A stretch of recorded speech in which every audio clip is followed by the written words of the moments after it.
27. Pensaba quedarme varios días en la estancia, pero solo pasé una noche. Al día siguiente de mi llegada, apenas salió el sol, escapé a pie, con la valija y la caja. Esta actitud puede parecer una locura, pero se verá hasta qué punto estuvo justificada. Apenas nos separamos de Hunter y Mimi, fuimos adentro, subimos a buscar las presuntas manchas, y finalmente bajamos con mi caja de pintura y una carpeta de dibujos, destinada a simular las manchas. Este truco fue ideado por María. Los primos habían desaparecido de todos modos. María comenzó entonces a sentirse de excelente humor, y cuando caminamos a través del parque hacia la costa, tenía verdadero entusiasmo. Era una mujer diferente de la que yo había conocido hasta ese momento. En la tristeza de la ciudad, más activa, más vital, me pareció también que aparecía en ella una sensualidad desconocida para mí, una sensualidad de los colores y olores. Se entusiasmaba extrañamente para mí que tengo la sensualidad introspectiva, casi de pura imaginación. Con el color de un tronco, de una hoja seca, de un bichito cualquiera, con la fragancia del eucalipto mezclada al olor del mar. Y lejos de producirme alegría, me entristecía y desesperanzaba, porque intuía que esa forma de María me era casi totalmente ajena, y que en cambio de algún modo debía pertenecer a Hunter, o a algún otro.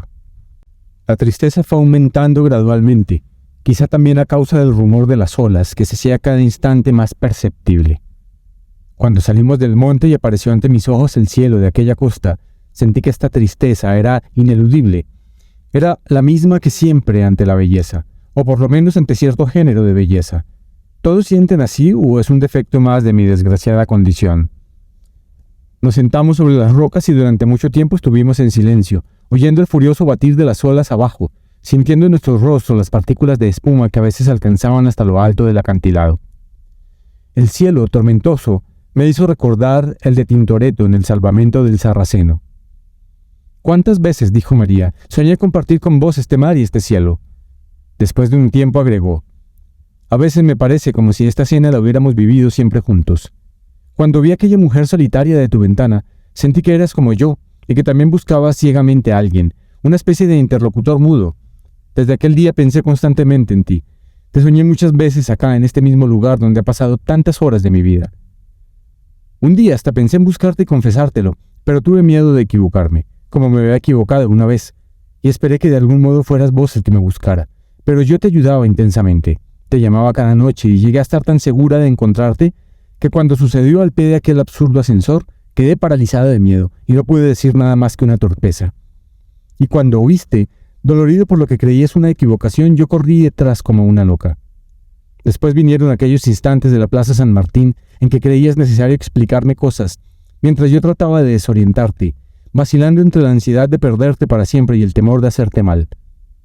Trataba de desanimarte, sin embargo, de hacerte pensar que no entendía tus medias palabras, tu mensaje cifrado. Yo no decía nada. Hermosos sentimientos y sombrías ideas daban vueltas en mi cabeza, mientras oía su voz, su maravillosa voz. Fui cayendo en una especie de encantamiento. La caída del sol iba encendiendo una fundición gigantesca entre las nubes del poniente. Sentí que ese momento mágico no se volvería a repetir nunca. Nunca más. Nunca más. Pensé, mientras empecé a experimentar el vértigo del acantilado y a pensar qué fácil sería arrastrarla al abismo, conmigo. Oí fragmentos.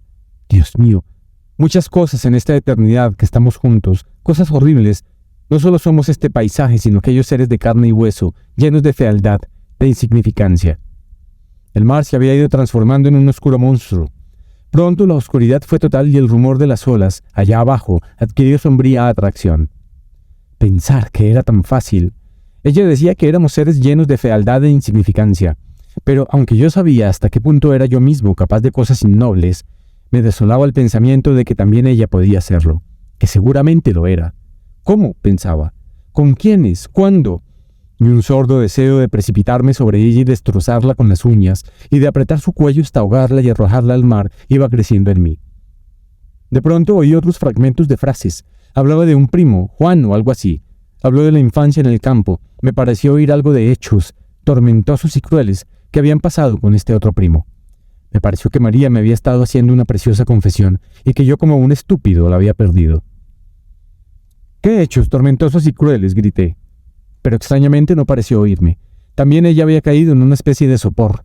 También ella parecía estar sola. Pasó un largo tiempo, quizá media hora. Después sentí que acariciaba mi cara como lo había hecho en otros momentos parecidos.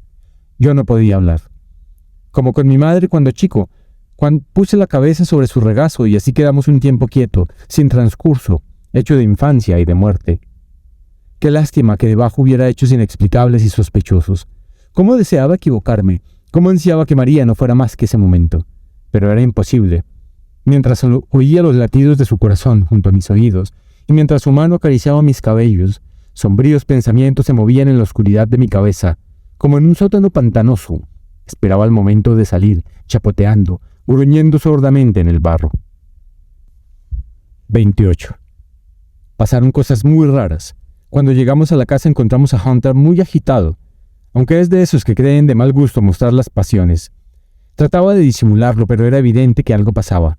Mimi se había ido y en el comedor todo estaba dispuesto para la comida, aunque era claro que nos habíamos retardado mucho. Pues apenas llegamos se notó un acelerado y eficaz movimiento de servicio. Durante la comida casi no se habló. Vigilé las palabras y los gestos de Hunter, porque intuí que echarían luz sobre muchas cosas que se me estaban ocurriendo y sobre otras ideas que estaban por reforzarse. También vigilé la cara de María. Era impenetrable. Para disimular la tensión, María dijo que estaba leyendo una novela desastre. De evidente mal humor, Hunter comentó: «Novelas en esta época.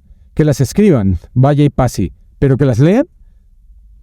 Nos quedamos en silencio y Hunter no hizo ningún esfuerzo por atenuar los efectos de esa frase. Concluí que tenía algo contra María.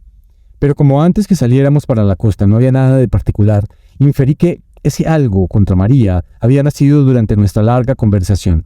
Era muy difícil admitir que no fuera a causa de esa conversación, o mejor dicho, a causa del largo tiempo que habíamos permanecido allá. Mi conclusión fue: Hunter está celoso y eso prueba que entre él y ella hay algo más que una simple relación de amistad y parentesco. Desde luego, no era necesario que María sintiese amor por él. Por el contrario, era más fácil que Hunter se irritase al ver que María daba importancia a otras personas. Fuera como fuese, si la irritación de Hunter era originada por celos, tendría que mostrar hostilidad hacia mí, ya que ninguna otra cosa había entre nosotros. Así fue. Si no hubieran existido otros detalles, me habría bastado con una mirada de soslayo que me echó Hunter a propósito de una frase de María sobre el acantilado. Pretexté cansancio y me fui a mi pieza apenas nos levantamos de la mesa. Mi propósito era lograr el mayor número de elementos de juicio sobre el problema. Subí la escalera, abrí la puerta de mi habitación, encendí la luz, golpeé la puerta, como quien la cierra, y me quedé en el vano escuchando.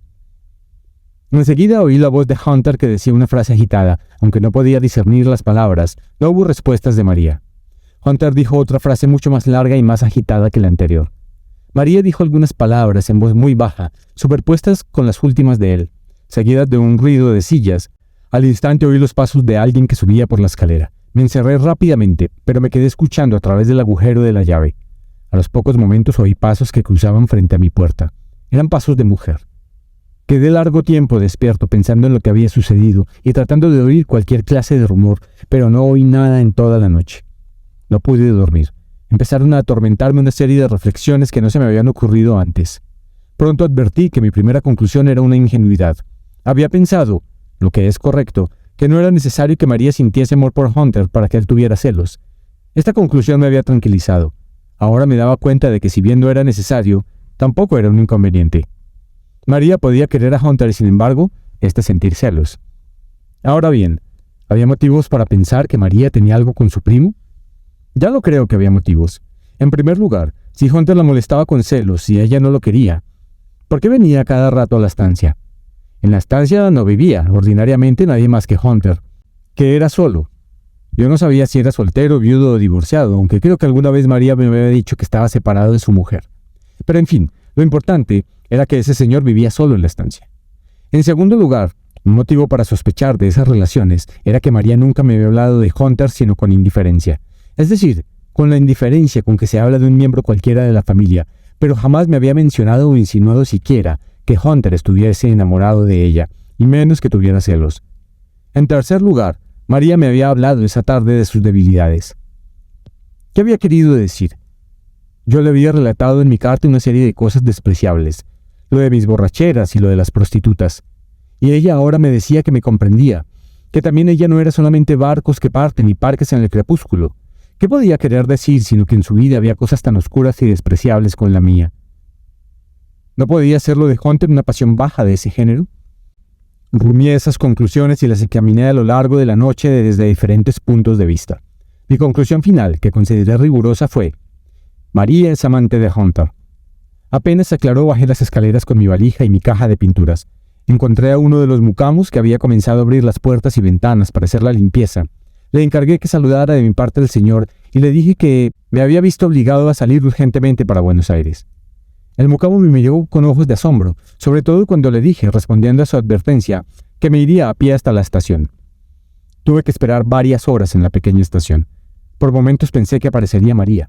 Esperaba esa posibilidad con la amarga satisfacción que se siente cuando de chico uno se ha encerrado en alguna parte porque cree que han cometido una injusticia y espera la llegada de una persona mayor que venga a buscarlo y a reconocer la equivocación. Pero María no vino. Cuando llegó el tren y miré hacia el camino por última vez, con la esperanza de que apareciera a último momento, no la vi llegar. Sentí una infinita tristeza. Miraba por la ventanilla mientras el tren corría hacia Buenos Aires. Pasamos cerca de un rancho. Una mujer debajo del alero miró el tren. Se me ocurrió un pensamiento estúpido. A esta mujer la veo por primera y última vez. No la volveré a ver en mi vida. Mi pensamiento flotaba como un corcho en un río desconocido. Siguió por un momento flotando cerca de esa mujer bajo el alero. ¿Qué me importa esa mujer? Pero no podía dejar de pensar que había existido un instante para mí y que nunca más volvería a existir. Desde mi punto de vista era como si ya se hubiera muerto.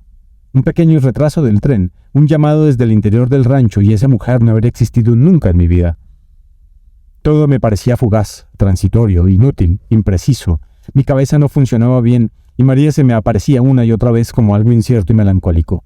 Solo horas más tarde mis pensamientos empezarían a alcanzar la precisión y la violencia de otras veces. 29. Los días que precedieron a la muerte de María fueron los más atroces de mi vida.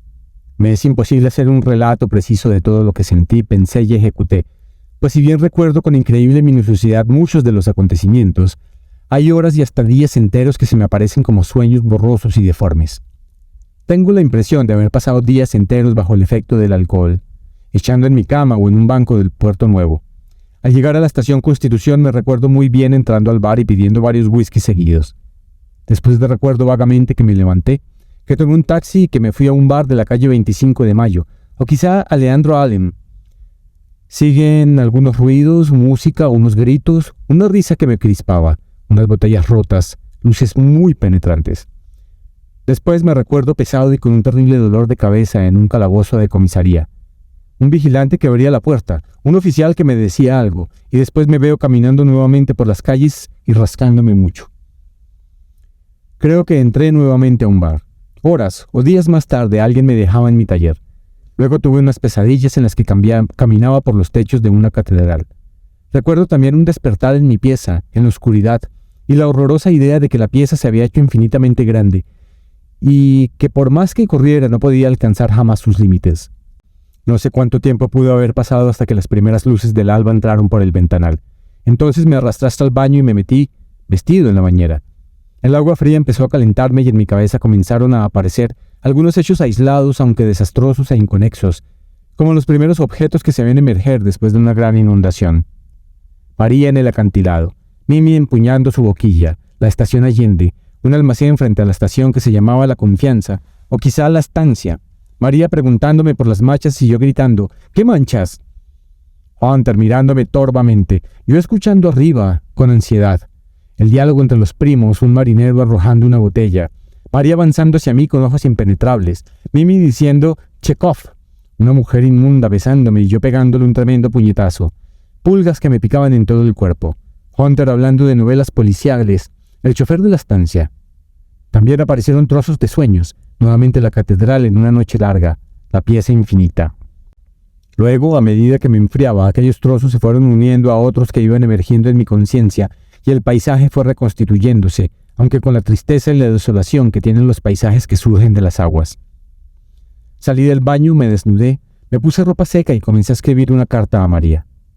Primero escribí que deseaba darle una explicación por mi fuga de la estancia. Taché fuga y puse ida. Agregué que apreciaba mucho el interés que ella se había tomado por mí. Taché por mí y puse por mi persona. Que comprendía que ella era muy bondadosa y estaba llena de sentimientos puros, a pesar de que, como ella misma me lo había hecho saber, a veces prevalecían bajas pasiones. Le dije que apreciaba en su justo valor el asunto de la salida de un barco y al asistir sin hablar a un crepúsculo en un parque, pero que no era suficiente para mantener o probar un amor. Seguía sin comprender cómo era posible que una mujer como ella fuera capaz de decir palabras de amor a su marido y a mí, al mismo tiempo que se acostaba con Hunter. Con el agravante, agregué, de que también se acostaba con el marido y conmigo. Terminaba diciendo que, como ella podría darse cuenta, esa clase de actitudes daba mucho que pensar, etc. Releí la carta y me pareció que, con los cambios anotados, quedaba suficientemente hiriente. La cerré, fui al correo central y la despaché certificada.